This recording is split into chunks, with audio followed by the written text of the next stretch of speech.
Elon Musk, Mhm. the great Elon Musk. Um, he's always saying something.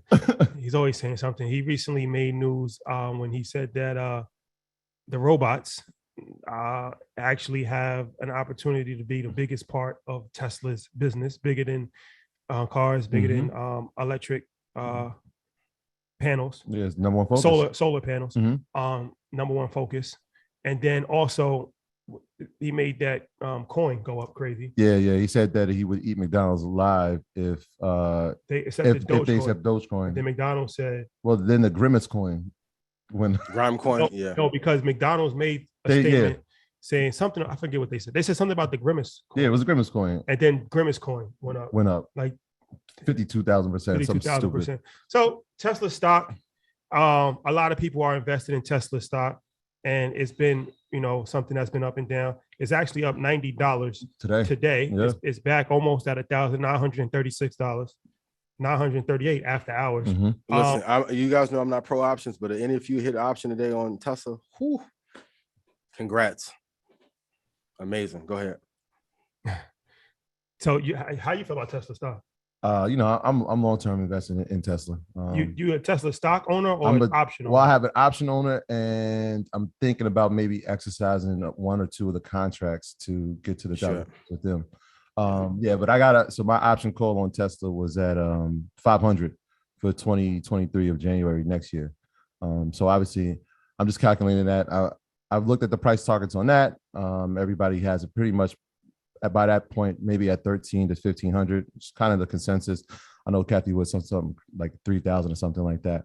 But yeah, innovation, obviously the EV, they dominate that space. But the robot thing is, I feel like these things are coming into fruition. Optimus, that's the name of the robot, Optimus. It's a fire brand name too. It's iRobot come to life. So yeah, I mean, I'm long on Tesla. It's a foreshadow. I mean, I've been screaming Tesla forever. Shout out to everybody in Stock Club. I know you guys were panicked when it had dropped to 800. It's going to recover. I wish he would stop with the antics, but I get he doesn't have enough help. Like, and for all of you that are, especially everybody in Red Panda, all the earners, put in chat, who's the third best executive at Tesla? See, most could name some other executives at Apple, so he has to do these antics to stay in front of the camera, all in the video, to keep the branding and marketing going up. China is squeezing Tesla a little bit, and that is concerning. But long term, I think it's an incredible stock. As long as he is there, I love Tesla. If he leaves, the value of that company will probably get chopped in half. But yeah, Elon is amazing. Next big target I have for it is 1186.06. Probably happen in less than 4.5 months. So continue to hold. Long-term investing is the wave. Like if you're new, hold everything 10 years, decade hold or more, and you're good. Please, like he's not just saying that. Like that's like real. Like just hold the positions that you're in, right? Like even going back to last week. Microsoft was at 276. It's up 15% since then. That means if you bought it at that time, you're already up 15% on the investment that you made. For doing nothing. For doing nothing. All you did was say, all right, I'm going to buy it at this number, and I'm going to keep it for the next 5 to 10, 15, 20 years. Give it to your kids, put it in a custodial account, do all these things. You're starting within a week, you're up 15%. Imagine what that looks like in 5, 10, 15, 20 years, y'all. Please put it in chat. I deserve to have everlasting wealth. The big issue that we have in our community is not about knowing what to buy. Like if Supreme went public, what do you think that price would be? I saw that the Bathing Apes finally going to come out with an NFT collection. I think that one's going to boom. And we make all the brands popular, but the issue is like we have to break down the psyche of not, because I think we think if we invest, we have to be boring and wear like Payless shoes and $5 khakis. Like you can still be fine and invest. I just want you to put most of your money. They don't think that anymore. They saw our Basel.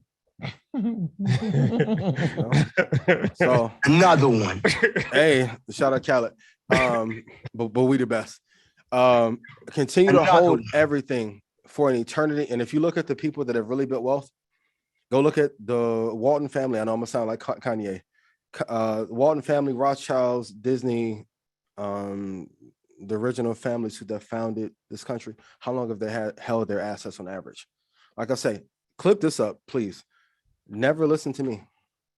Listen to the top 5 families, top 5 countries, top 5 companies. See how long they're looking to hold. Once you know how long they're looking to hold, you're good. Everybody who owns all those skyscrapers in New York, they're not trying to flip them on a 2-year or a 10-year. And trust me, there's way more money in holding. And even with this, it's easier to get capital when you have long-term investments. Like, let's say you want to go buy this building over here. If you're trading, they're not going to loan you anything because the probability of a person trading very well is less than 3%. Mm-hmm. If you hold them for long term, then you can leverage those assets and do other things and have other liquidity come to you. So, yeah. Yes. Let's talk about the S&P. Well, let's talk about the top 5 stock market losses from 2028 to 2021 and what we can learn from them. I mean, I got this post from Josh Brown, and we talked about this maybe the 5th episode of Market Mondays, but write this down. Only 5% of the time, the market would drop 40% or more. For those of you that experienced this for the first time last week, I'm sorry, but it will make you a better investor. But those are also the times to be buying when everyone is like panicking and everyone in the world is talking about it, right? Only 10% of the time does the market drop 30% or more. 20% of the time does it drop 20% or more. And then 95% of the time, the market off the all-time highs would drop 5%. It is a game of patience. So when a market drops 40, write this down, to 63% for a quality top 50 company, that's when you want to look to buy. That's when you want to start to load the boat. Stock Club, I'll have those percentages in there for you tomorrow as well. So don't worry about that. But that's why I say 5% off the high. If you're buying there, you have a 95% chance of where you bought at, it's going to go against you. Just wait to buy deeper in a deeper hole and you'll be good. It is ultimately a game of patience. And I want all of you to be wealthy. I want all of you to be rich. I want all of you to be master investors. And truth be told, there's no competition in investing, because if you're buying equities, no one person or a group of Black people collectively could buy all the shares in the company. It's impossible. So if we team together and get in at the best prices, we all collectively can make money and be wealthy together. But you have to wait for these spots and know what the probabilities are in the market. Yeah, and the time of when these crashes were occurring, like, that's important too. Like if you look at Black Monday, October. If you look at .com bubble again in October, September. Same thing with the financial crisis for 2008, September, October. Corona obviously happened in March, and I think the 1929 stock market crash started in March, but just the times of the year, right? Like we've seen 3 of the biggest crises have happened in September, October, the 3rd quarter of the year. And so when we tell people, and we've said this plenty of times, especially here on the show, like, all right, well, the best months to invest in, right, are November, December, at the end of that 1st quarter, and then again right before the summer quarter, because we know the system of how investments work. So when crashes like this, not even crashes, when pullbacks happen like this, or we study, it was a slight pullback. Well, the NASDAQ almost had its worst January of all time. If not for today, it would have had the worst January in the history of the NASDAQ. It sounds sexy. It's like Jay-Z's at the lowest streaming point in his career. But that's it teetered at a bear market for the NASDAQ. 17%, 20% would have been, yeah. It teetered. It was close.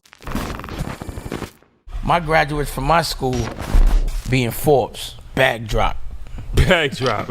A mic drop, bag drop. Bag drop.